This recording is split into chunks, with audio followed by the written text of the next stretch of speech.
otro día más de compartir juntos la palabra de Papito Dios y eso me hace muy feliz. Mi nombre es Daniela y quiero darte la bienvenida a Disconnect to Reconnect. Si no sabes de qué se trata, quiero contarte un poquito. El objetivo es leer la Biblia completita en un año, entendiendo lo que Papito Dios nos quiere decir y pudiéndole aplicar también a nuestras vidas.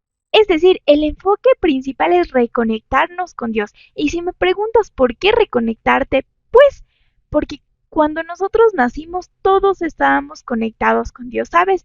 Dios te formó a ti, me formó a mí, nos formó a todos, ¿no? Y nosotros ya teníamos una conexión con Él. Sin embargo, muchas veces por las circunstancias de la vida nos alejamos de Él, pero el objetivo es reconectarnos con Él. Además de eso, cuando nosotros nacimos, te voy a poner como un ejemplo, es como que Dios nos dejó por ahí un huequito para que nosotros sintamos la necesidad de buscarle. Es por eso que no sé si has visto que hay muchas personas que lo tienen todo, dinero, fama, fortuna, absolutamente todo, y dicen que no se sienten felices, no se sienten bien. Y eso es porque Dios es el único que puede completarte y complementarte. Y es por eso que el objetivo es reconectarnos con Él, reconectar esa relación que algún día tuvimos con Él, o quizás encontrar también esa relación que necesitamos y que nos hace falta para llenar nuestras vidas. Hoy estamos en el día 57 y si te has perdido los anteriores días, no te preocupes, que puedes verlos ordenados de manera secuencial, desde el día 1, y el objetivo es al finalizar el año habernos leído la Biblia completita. Y no solo eso, sino habernos reconectado con Dios y que Él haya transformado nuestras vidas conforme a su palabra. Para comenzar, te invito a que cerremos nuestros ojitos y oremos buscando al Espíritu Santo en nuestras vidas.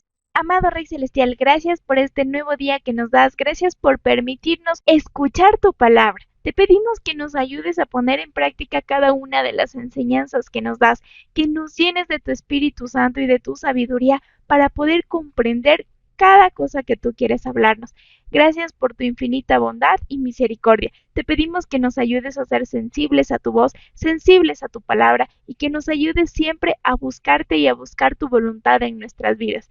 Llena nuestros corazones, llena nuestras vidas, llena esos huecos o llena esos espacios que quizás nosotros sentimos vacíos y que solamente tú los puedes llenar.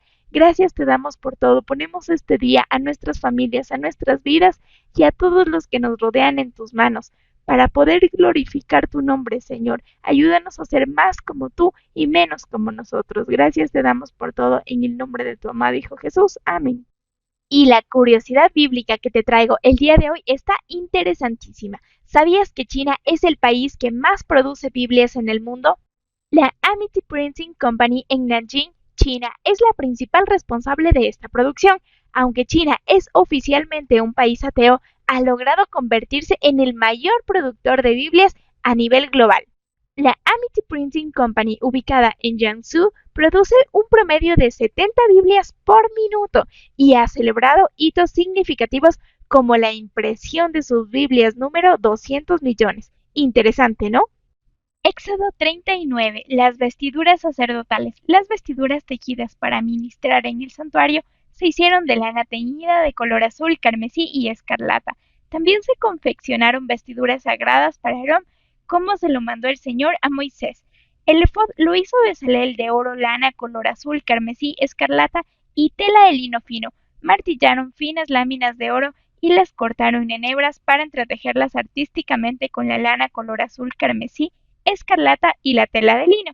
Se hicieron hombreras con cintas para el efod, las cuales se sujetaron a sus dos extremos. El cinturón bordado con el que se sujeta el efod fue hecho del mismo material, es decir, de oro, lana color azul, carmesí, escarlata y tela de lino fino, como se lo mandó el Señor a Moisés. Las piedras de ónice se engarzaron en los engastes de filigrana de oro, y en ellas se grabaron a manera de sello los nombres de los hijos de Israel. Luego las sujetaron a las hombreras del efod para recordar a los hijos de Israel como se lo mandó el Señor a Moisés. Bezalel hizo también el pectoral bordado artísticamente con hilo de oro, lana teñida de color azul, carmesí, escarlata y tela de lino fino, tal como hizo con el efod. Será doble y cuadrado, de 1 palmo de largo por 1 de ancho. Engarzaron en él 4 hileras de piedras preciosas. En la primera hilera pusieron un rubí, un crisólito y una esmeralda. En la segunda, una turquesa, un zafiro y un jade. En la tercera, un jacinto, una ágata y una amatista. En la cuarta, un topacio, un ónice y un jaspe. Estaban engarzadas en engastes de filigrana de oro, y eran 12 piedras, una por cada uno de los hijos de Israel. Cada una llevaba grabada como un sello el nombre de una de las 12 tribus. Para el pectoral se hicieron cadenillas de oro puro en forma de cordón. Se hicieron 2 engastes en filigrana de oro y 2 anillos de oro, y se sujetaron los anillos en los 2 extremos del pectoral. Luego se sujetaron las 2 cadenillas de oro a los anillos de los extremos del pectoral, y los otros 2 extremos de las cadenillas a los 2 engastes para fijarlos por la parte delantera a las hombreras del efod. Se hicieron otros 2 anillos de oro y los fijaron a los otros 2 extremos del pectoral en el borde inferior junto al efod. Además se hicieron 2 anillos más, también de oro, para fijarlos por el frente del efod, pero por debajo de las sombreras, cerca de la costura que va justamente arriba del cinturón. Los anillos del pectoral los sujetaron con un cordón color azul a fin de unir el pectoral al cinturón para que no se desprendiera del efod, como se lo mandó el Señor a Moisés. Bezalel hizo de lana color azul y tejido artísticamente todo el manto del efod. Lo hizo con una abertura en el centro como abertura para la cabeza y con un refuerzo alrededor de la abertura para que no se desgarre. En todo el borde inferior del manto se hicieron granadas de lana color azul, carmesí y escarlata y de tela de lino fino, lo mismo que campanillas de oro puro, las cuales se colocaron en todo el borde inferior entre las granadas. Las campanillas y las granadas se colocaron en forma alternada en todo el borde inferior del manto que debía llevarse para ejercer el ministerio, como se lo mandó el Señor a Moisés. Aarón y sus hijos se hicieron túnicas de tela de lino fino, tejidas artísticamente, las mitras y el turbante de tela de lino y la ropa interior de tela de lino fino. La faja era de tela de lino fino y de lana teñida de color azul, carmesí y escarlata, recamada artísticamente como se lo mandó el Señor a Moisés. La placa sagrada se hizo de oro puro y se grabó en ella, a manera de sello, consagrado al Señor. Luego se sujetó al turbante con un cordón color azul como se lo mandó el Señor a Moisés. Toda la obra del santuario, es decir, la tienda de reunión, quedó terminada. Los israelitas lo hicieron todo tal y como el Señor se lo mandó a Moisés. Ellos mostraron a Moisés el santuario, la tienda y todos sus utensilios, sus ganchos, tablones, travesaños, postes y bases, el toldo de pieles de carnero teñidas de rojo, el toldo de pieles finas y la cortina que resguardaba el arca con las tablas del pacto, con sus varas y la tapa, la mesa con todos sus utensilios y el pan de la presencia. Además le presentaron el candelabro de oro puro con su hilera de lámparas y todos sus utensilios, junto con el aceite para el alumbrado, el altar de oro, el aceite de la unción, el incienso aromático y la cortina para la entrada de la tienda, el altar de bronce con su enrejado de bronce, sus varas y todos sus utensilios, el recipiente de bronce con su pedestal, las cortinas del atrio con sus postes y bases, la cortina para la entrada del atrio, las cuerdas y las estacas del toldo para el atrio. Le llevaron todos los utensilios para el santuario, la tienda de reunión y las vestiduras tejidas para ministrar en el santuario, tanto las vestiduras sagradas para el sacerdote Aarón como las vestiduras sacerdotales para sus hijos. Los israelitas hicieron toda la obra tal y como el Señor se le había ordenado a Moisés. Moisés, por su parte, inspeccionó la obra y al ver que la habían hecho tal y como el Señor se lo había ordenado, los bendijo.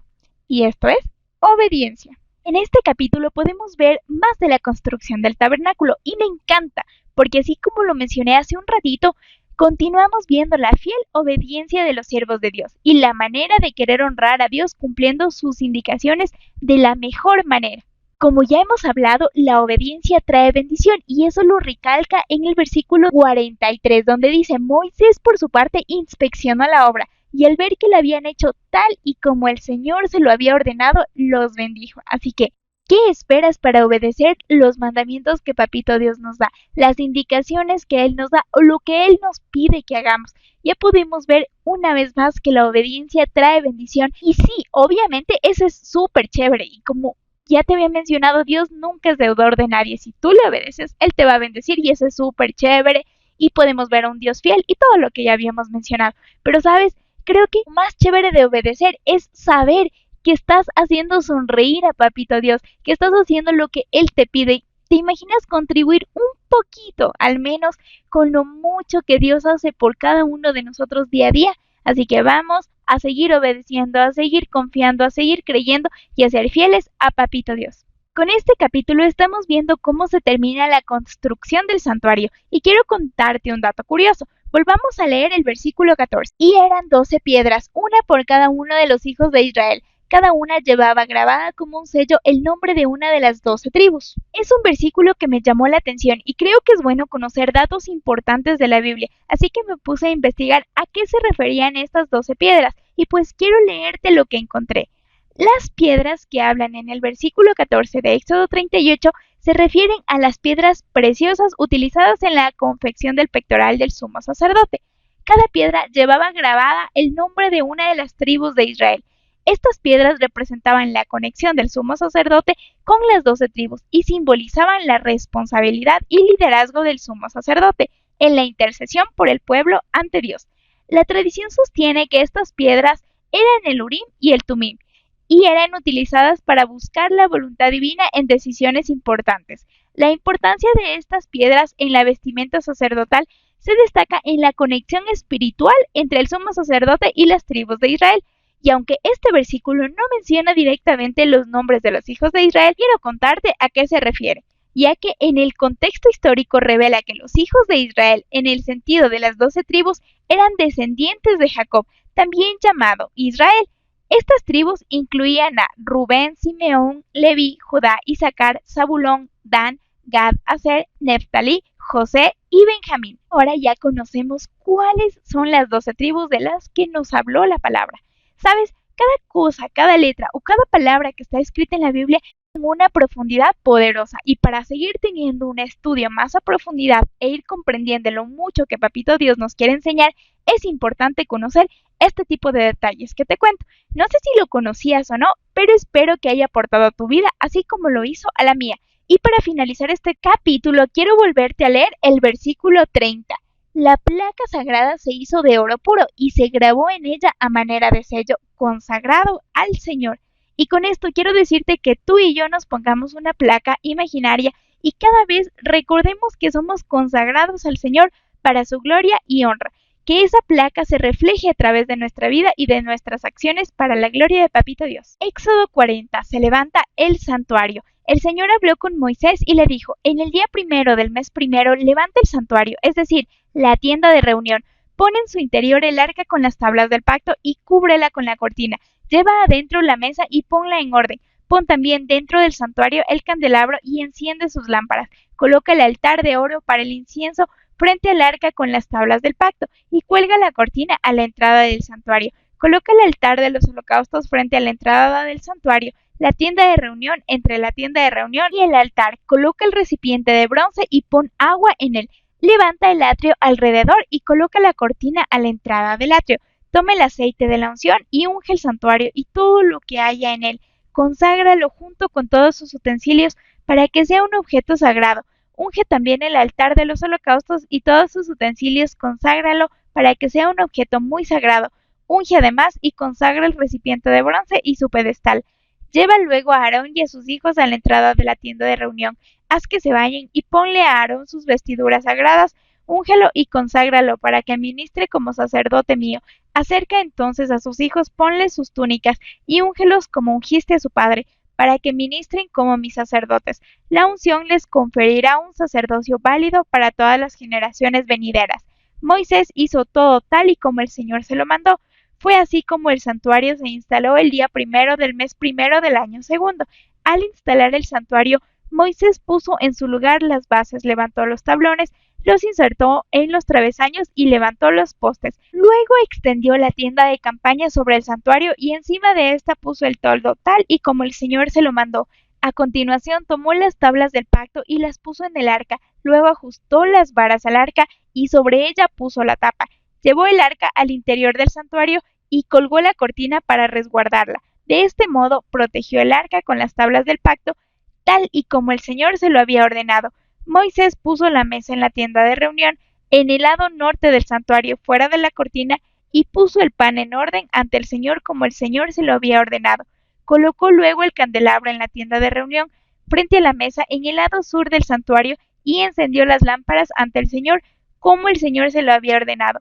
Puso también el altar de oro en la tienda de reunión, frente a la cortina, y sobre él quemó incienso aromático, tal y como el Señor se lo había ordenado. Después de eso colgó la cortina a la entrada del santuario. Moisés puso también el altar de los holocaustos a la entrada del santuario, la tienda de reunión, y sobre él ofreció los holocaustos, prendas de grano, tal y como el Señor se lo había ordenado. Colocó luego el recipiente de bronce entre la tienda de reunión y el altar, y echó en ella agua para lavarse, y Moisés, Aarón y sus hijos se lavaron allí las manos y los pies. Siempre que entraban en la tienda de reunión o se acercaban al altar, se lavaban tal y como el Señor se lo había ordenado.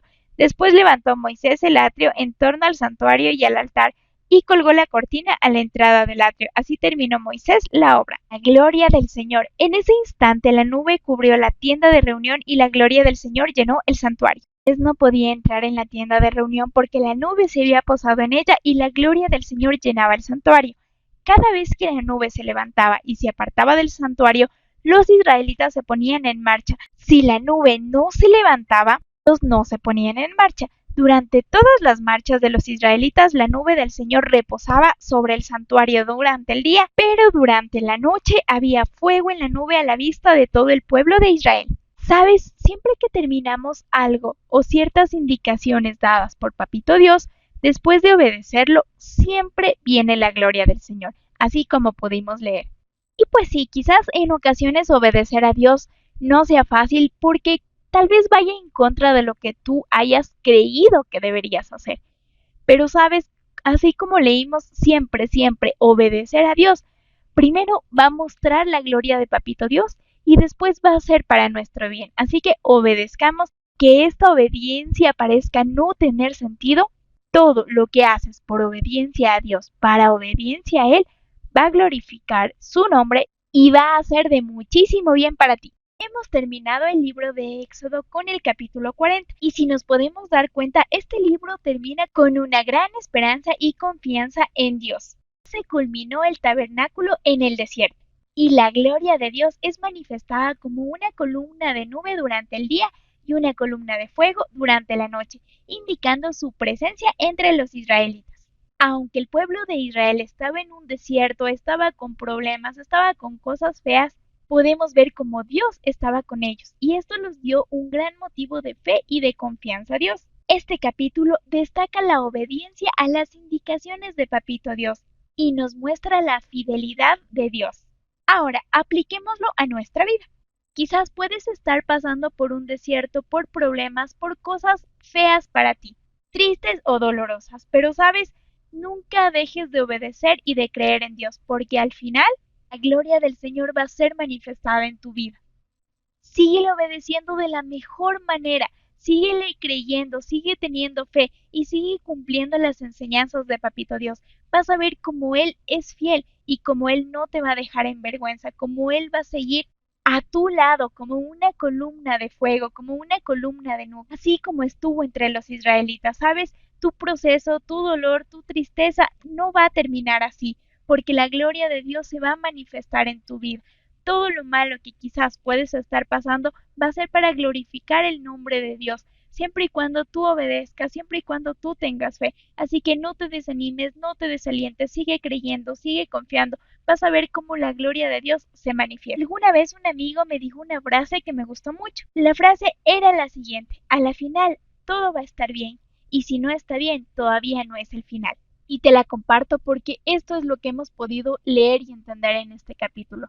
Si estás pasando por problemas, sabes, todavía no es el final, aún no es el final. Sigue obedeciendo porque a la final todo va a estar bien. La gloria del Señor se va a manifestar y todo va a obrar para bien a tu vida. Así que no te rindas, sigue confiando, sigue creyendo y sigue obedeciendo de la mejor manera a Papito Dios. Salmo 102. Escucha, Señor, mi oración, llegue a ti mi clamor. No escondas de mí tu rostro cuando me encuentro angustiado. Inclina a mí tu oído. Respóndeme pronto cuando te llame, pues mis días se desvanecen como el humo, los huesos me arden como brasas, mi corazón decae y se marchita como la hierba. Hasta he perdido el apetito. Por causa de mis fuertes quejidos se pueden contar mis huesos. Parezco un búho del desierto. Soy como un búho entre las ruinas. No logro conciliar el sueño. Parezco ave solitaria sobre el techo. A todas horas me insultan mis enemigos, hasta usan mi nombre para maldecir. Las cenizas son todo mi alimento, mis lágrimas se mezclan con mi bebida.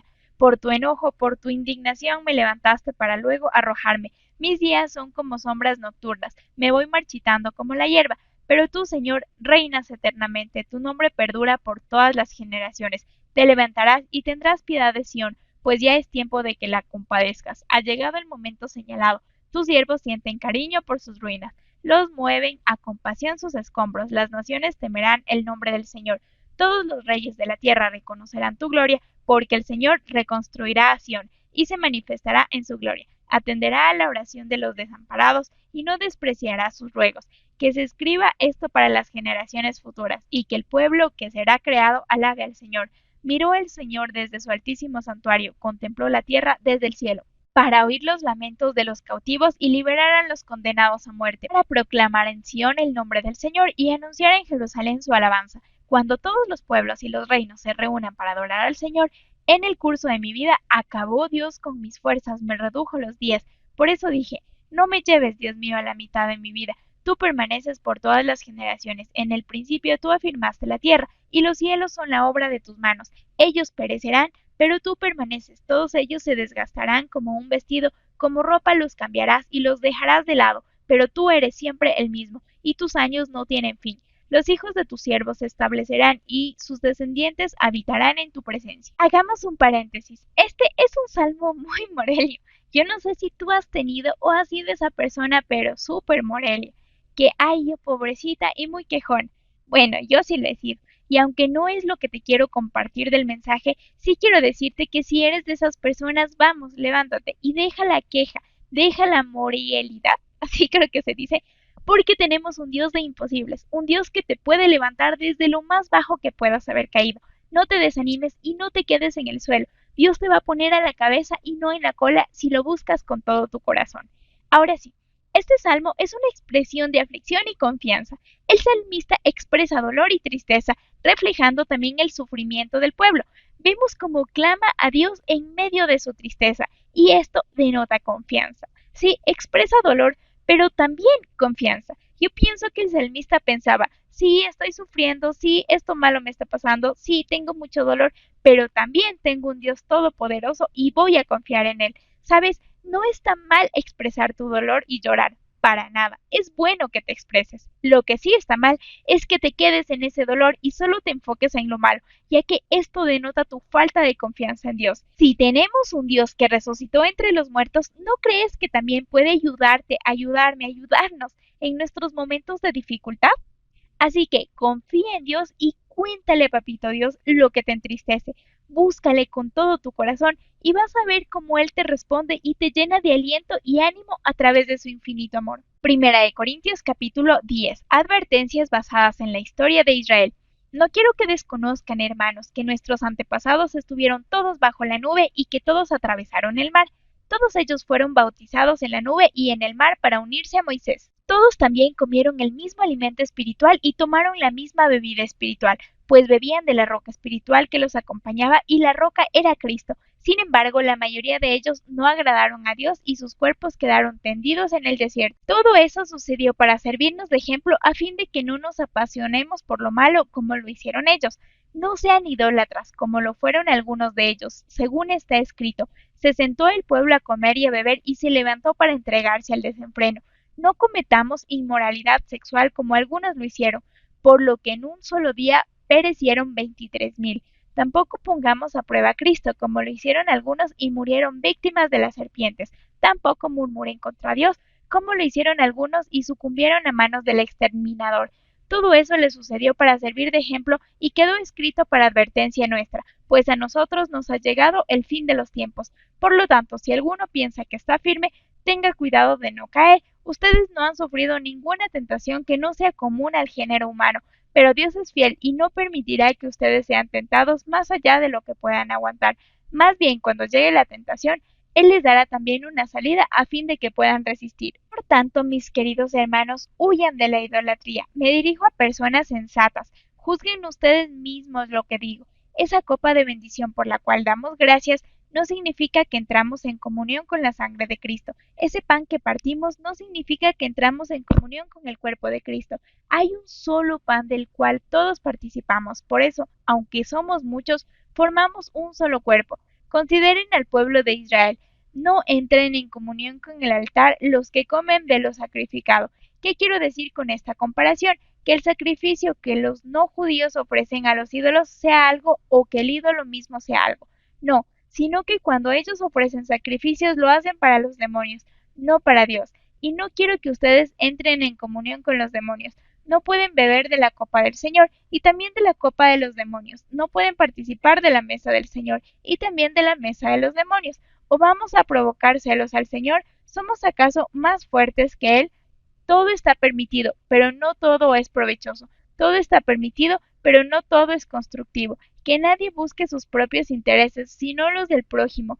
Coman de todo lo que se vende en la carnicería, sin preguntar nada por motivos de conciencia, porque del Señor es la tierra y todo cuanto hay en ella. Si algún incrédulo los invita a comer y ustedes aceptan la invitación, coman de todo lo que sirvan sin preguntar nada por motivos de conciencia. Ahora bien, dice, esto ha sido ofrecido en sacrificio a los ídolos, entonces no lo coman, por consideración al que se lo mencionó y por motivos de conciencia. Me refiero a la conciencia del otro, no a la de ustedes. ¿Por qué se ha de juzgar mi libertad de acuerdo con la conciencia ajena? Si con gratitud participo de la comida, ¿me van a condenar por comer algo por lo cual doy gracias a Dios? En conclusión, ya sea que coman o beban o hagan cualquier otra cosa, háganlo todo para la gloria de Dios. No hagan tropezar a nadie, ni a judíos, ni a los que no son judíos, ni a la iglesia de Dios. Hagan como yo, que procuro agradar a todos en todo. No busco mis propios intereses, sino los de los demás para que sean salvos. Uno de los principales objetivos que nosotros tenemos es expandir el reino de Dios. Y vemos como en este capítulo nos hablan acerca de eso. Y si me preguntas cómo, pues al final del capítulo nos dice, no busco mis propios intereses, sino los de los demás para que sean salvos. Esto solamente se puede lograr si lo haces bajo la guía de Dios.